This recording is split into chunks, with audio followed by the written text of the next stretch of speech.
separa de las 9 de la mañana, nos metemos en nuestra primera entrevista de esta mañana. El cáncer es la principal causa de muerte precoz entre los menores de 70 años en nuestro país, desplazando a las enfermedades cardiovasculares. Para hablar en profundidad sobre este tema, en qué situación está Uruguay, cómo son los tratamientos, qué nivel de incidencia es que recibimos hoy a la doctora Lucía Delgado, oncóloga, docente grado 5 de la Escuela de Graduados de Facultad de Medicina de la UDELAR y vicepresidenta de la Comisión Honoraria de Lucha contra el Cáncer. Bienvenida, doctora. Muchas gracias. Muchas gracias. Gracias a ustedes. Un gusto estar acá. Bueno, yo tenía siempre la idea de que Uruguay tiene niveles de país desarrollado, ¿no? En cuanto a incidencia, acceso a tratamientos, por lo menos en la mayoría de los cánceres. ¿Cómo estamos hoy en día? Pandemia de por medio. Bueno, en primer lugar, se lee en la prensa que Uruguay es el país de América Latina que tiene mayor incidencia y mayor mortalidad. Y bueno, y eso tiene que ver con dos cosas. La primera es que Uruguay tiene una expectativa de vida larga, ¿verdad? Bueno, otros países de América Latina, fundamentalmente Chile, Argentina, pueden tener una expectativa de vida similar.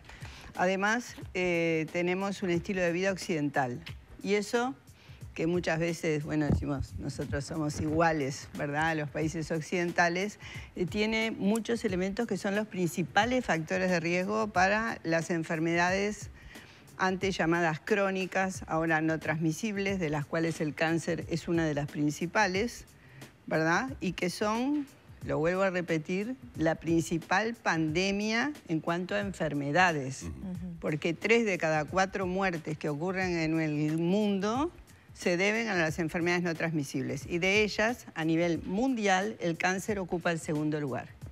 Pero como ustedes muy bien decían, el cáncer ya ocupa el primer lugar en 48 países, de los cuales uno es el nuestro, como causa de muerte en las personas con 69 años o menos. Bueno, es preocupante, ¿no? ¿Y cómo son los países que viven esa situación? ¿Qué de alguna forma tienen en común esos 48 países? Son 48 países clasificados dentro de los países con muy alto índice de desarrollo humano. En América Latina solamente 3, en América del Sur particularmente, solo 3 países están en ese nivel, que son Uruguay, Argentina y Chile. ¿Cómo el desarrollo humano influye negativamente en la salud de las personas? Porque para clasificar a los países en bajo, muy bajo, bajo, medio, alto y muy alto donde está Uruguay, se toman en cuenta 3 parámetros: la expectativa de vida, el nivel de educación y el nivel de ingreso. Uruguay está entre los países de alto ingreso. Por supuesto que eso es un rango amplísimo. No quiere decir que si estamos dentro de los países con mayor índice de desarrollo humano del mundo, o los que se clasifican como muy alto, tengamos el mismo índice de desarrollo humano que Alemania, claro, Francia. Estamos en el mismo grupo que tiene un rango. Ahora, eso es bueno por el nivel de ingreso, es bueno por el nivel de educación y es bueno por la expectativa de vida, por todo.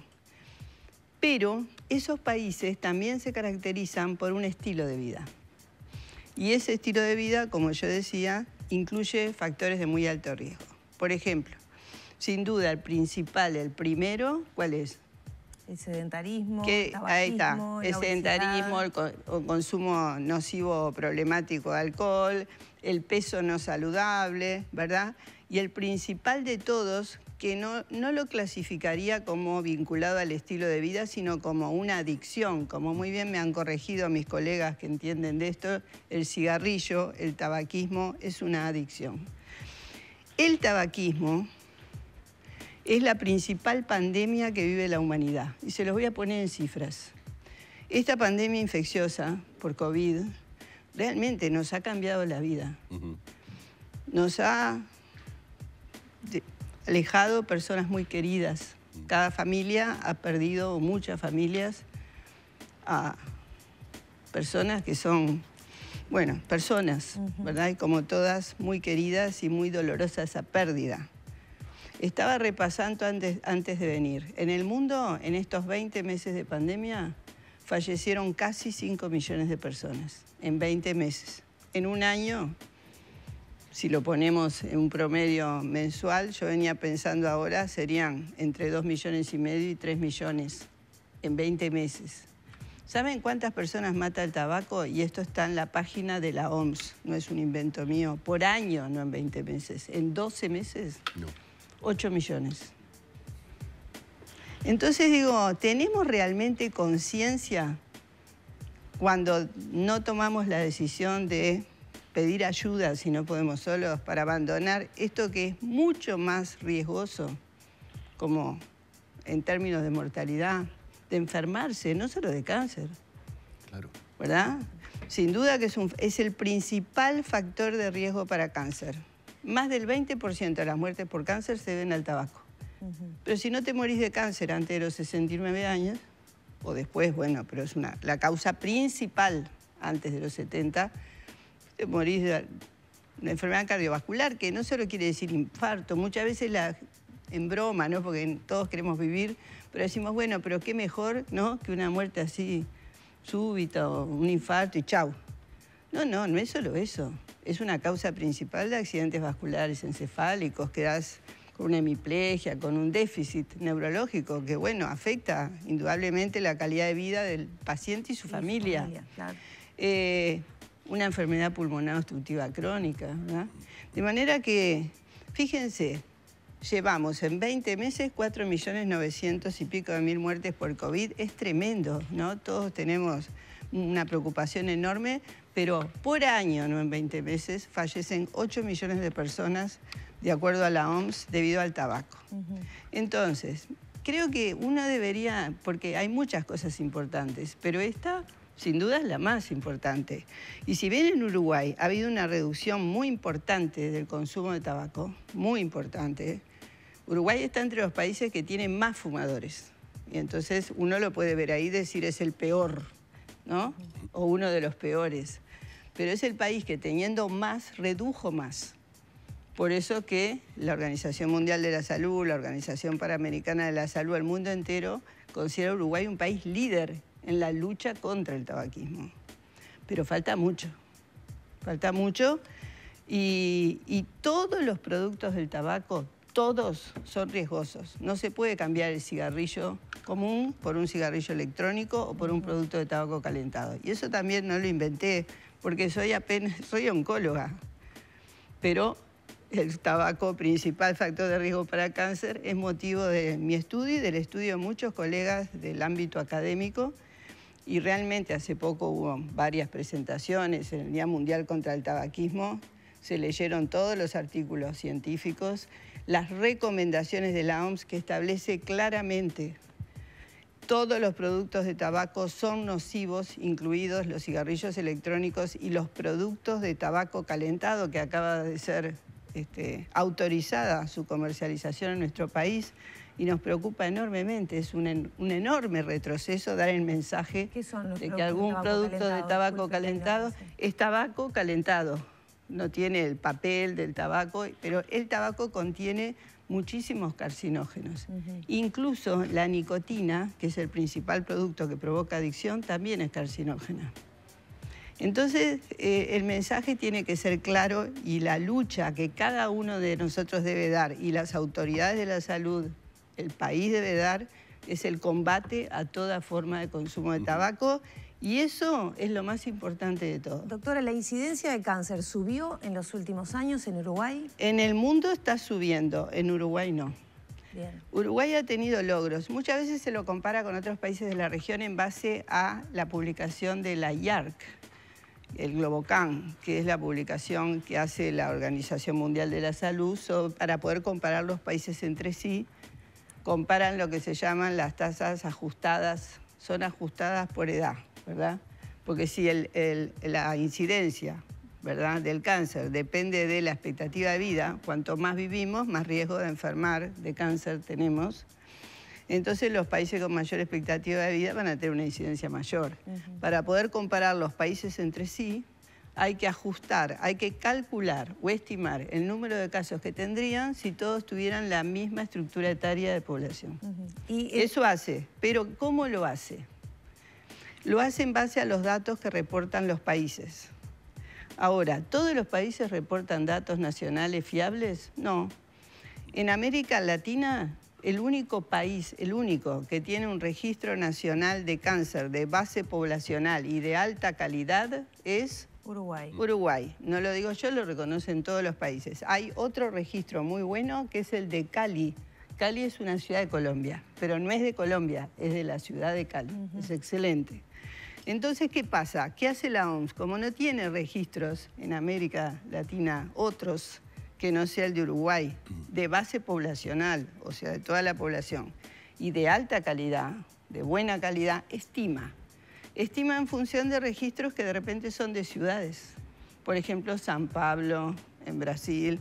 Entonces, esas estimaciones no son fiables, son nada más que estimaciones. No podemos comparar a Uruguay como país con una ciudad o 2 ciudades o 3 ciudades de otro país. Entonces a veces aparece Uruguay y hay que tener mucho cuidado cuando se hacen esas comparaciones, como que tiene más incidencia y más mortalidad. Es lógico, si tiene más incidencia va a tener más mortalidad, ¿verdad? Ahora, bueno, pero ahí viene otra dimensión que es los tratamientos, ¿no? Y la calidad de los tratamientos que tenemos. Muy bien, muy ¿Cómo inteligente. estamos en Uruguay en eso? Porque ahí va. Ahora vamos. La mortalidad de la enfermedad tiene un rol fundamental en el tipo de tratamiento. Sin duda. La mortalidad depende de la incidencia. Si hay más cáncer, hay mayor probabilidad de mortalidad por cáncer, pero también depende de la atención del cáncer, como tú muy bien dijiste. O sea, ¿en qué etapa diagnosticamos el cáncer? Para empezar, ¿qué capacidad tenemos de prevenirlo? Pero bueno, de los casos que igual se desarrollan, si somos capaces de detectarlos en una etapa temprana con mayor probabilidad de curación, y cuando los detectamos somos capaces de tratarlos, estudiarlos bien y tratarlos en forma oportuna y apropiada. Perfecto. Entonces, ¿cómo está Uruguay en eso?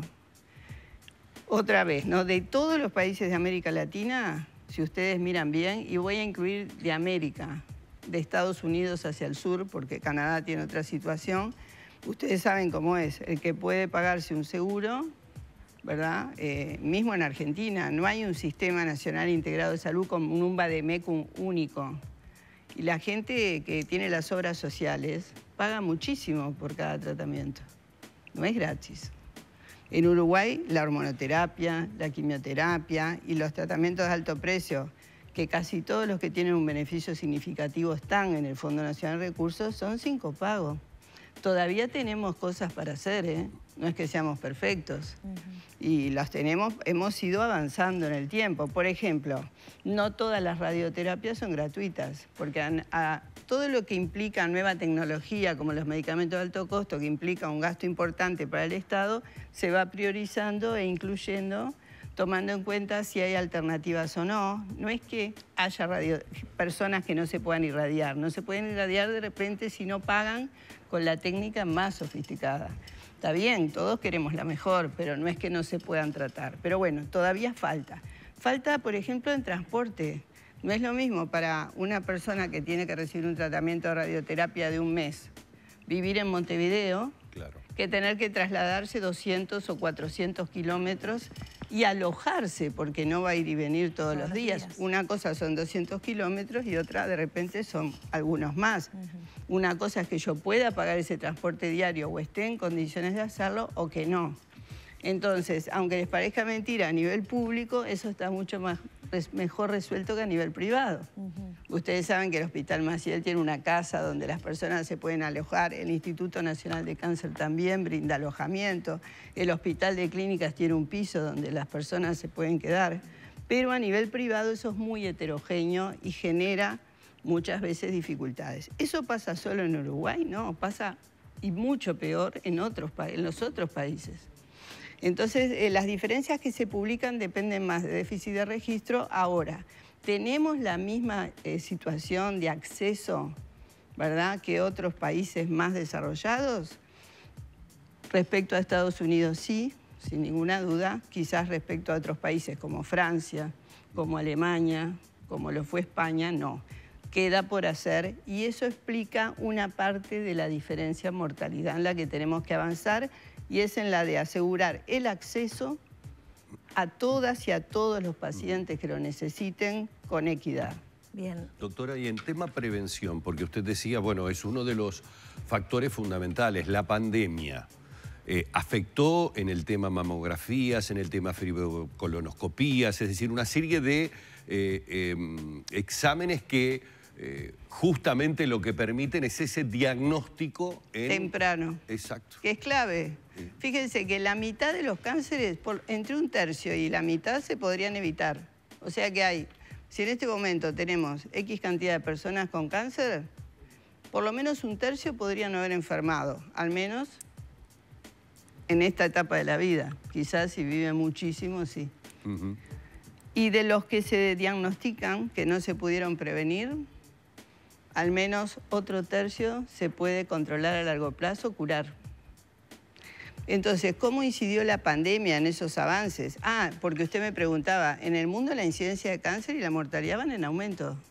¿Cómo es en Uruguay? Claro, ¿cómo? Incidencia estabilizada en el hombre, prácticamente estabilizada en la mujer y mortalidad en descenso de forma sostenida desde hace ya muchos años. No tan descendida como en países más desarrollados que tienen sistemas de salud de cobertura universal y de calidad, pero casi. O sea, Uruguay se destaca de los otros países por la evolución en el tiempo, de la incidencia y la mortalidad. Y una vez que el caso está diagnosticado, entonces, ¿dónde está la dificultad? ¿Hablábamos de problemas en el acceso o de calidad del tratamiento para poder mejorar, digamos, la bajada de la mortalidad? Y ahí hago, por ejemplo... No me quiero perder la pregunta. Sí, perdón, lo que pasa es que son muchos... Pero eso para terminar, sí. Está en la calidad de los tratamientos, vamos a hablar... Por supuesto, si hay un cáncer que es poco frecuente y un tratamiento quirúrgico, por ejemplo, requiere experticia y training, capaz que no hay experiencia o se puede hacer en el exterior de forma mejor. Pero esos son casos muy puntuales. Muy marginales. Digamos, para los cánceres más frecuentes, mama, colorecto, pulmón, próstata, estómago, páncreas, en Uruguay la calidad de los tratamientos es equivalente. Es decir, los oncólogos nos hemos tratado, bueno, me voy a excluir porque hasta ahora no he tenido necesidad, en Uruguay. Ninguno fue al exterior a tratarse. Me parece, yo estaba pensando en eso, ¿no? Cuando nosotros lo decimos con convicción. Y no hablo de los tratamientos que hacemos los oncólogos médicos. Hablo de la cirugía, de la radioterapia, de la quimioterapia y de los tratamientos sistémicos. Y tengo un ejemplo documentado y publicado en el Journal of Global Oncology, que es una revista de referencia en el mundo de Estados Unidos, que justamente evaluamos los resultados en cáncer de mama. Nacionales. Pudimos evaluar los resultados nacionales de las pacientes que se asistían en el fondo, que reciben medicación del Fondo Nacional de Recursos, porque el fondo no solo financia, sino que registra todas las acciones con los pacientes en una base de datos anonimizada, obviamente, y frente a la presentación de una propuesta de investigación con aprobación de comité de ética, comparte la base de datos anonimizada. Así lo hizo con nosotros, como integrantes de la Cátedra de Oncología Clínica de la Facultad de Medicina.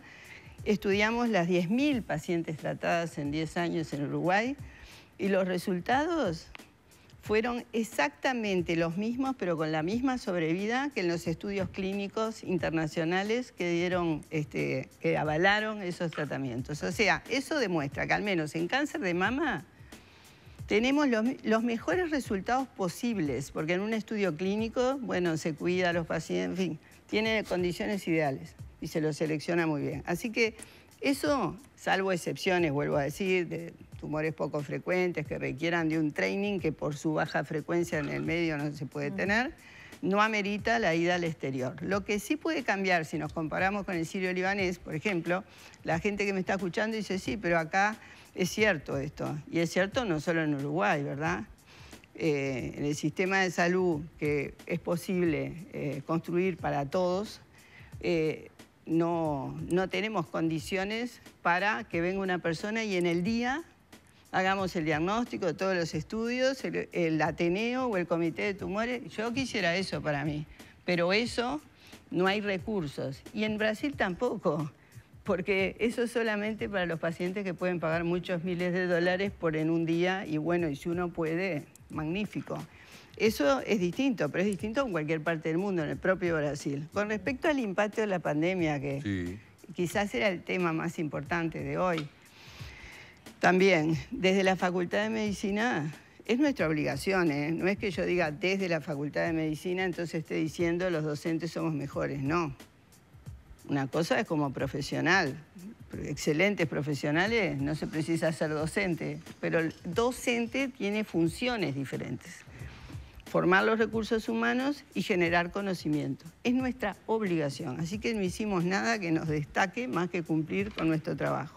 Presentamos en mayo del 2020 un proyecto de investigación para analizar el impacto que iba a tener la pandemia en el control del cáncer, obligación nuestra, para saber qué pasaba y en consecuencia planificar para tratar de impedir o al menos mitigar el retroceso que naturalmente pensábamos que iba a ocurrir, no solo en Uruguay, sino en todos los países.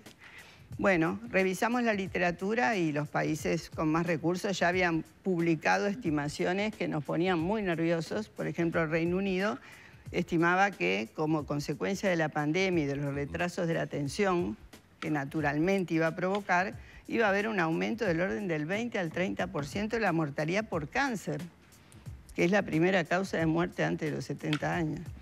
Bueno, dijimos, bueno, vamos a ver cuál es el impacto en Uruguay.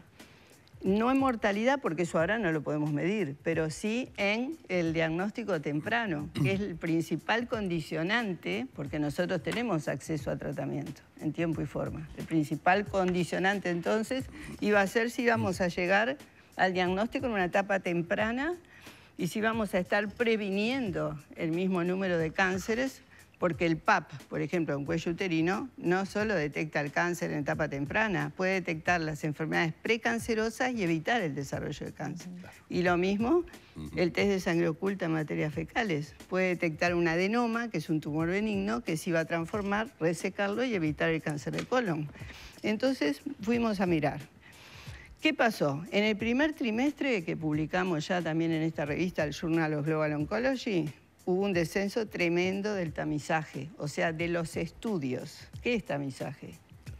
Tamizaje son estudios que se realizan en población presuntamente sana, es decir, yo no me siento enferma, no siento nada, pero igual me voy a estudiar porque justamente el mejor diagnóstico temprano es el que se hace antes que aparezcan síntomas. Bueno, eso es tamizaje. Diagnóstico precoce, yo si tengo un síntoma, me toqué un bulto o tengo alguna otra manifestación, concurro al médico rápidamente y entonces tengo más chance de que me diagnostiquen la enfermedad en una etapa temprana con mayor probabilidad de curación. Son los dos componentes de la detección temprana. El tamizaje, el más importante, porque llega antes o incluso en el precáncer. Miramos, en el primer trimestre el descenso fue muy importante, como en todas partes del mundo. 80%, 70% de reducción en PAP, test de sangre oculta y algo menos en la mamografía. Luego, ustedes vieron que en Uruguay al principio fue el susto, porque en realidad no teníamos muchos casos. El susto y el tener que quedarnos en casa, lógicamente, para que no hubieran esos muchos casos, hizo que descendiera el tamizaje.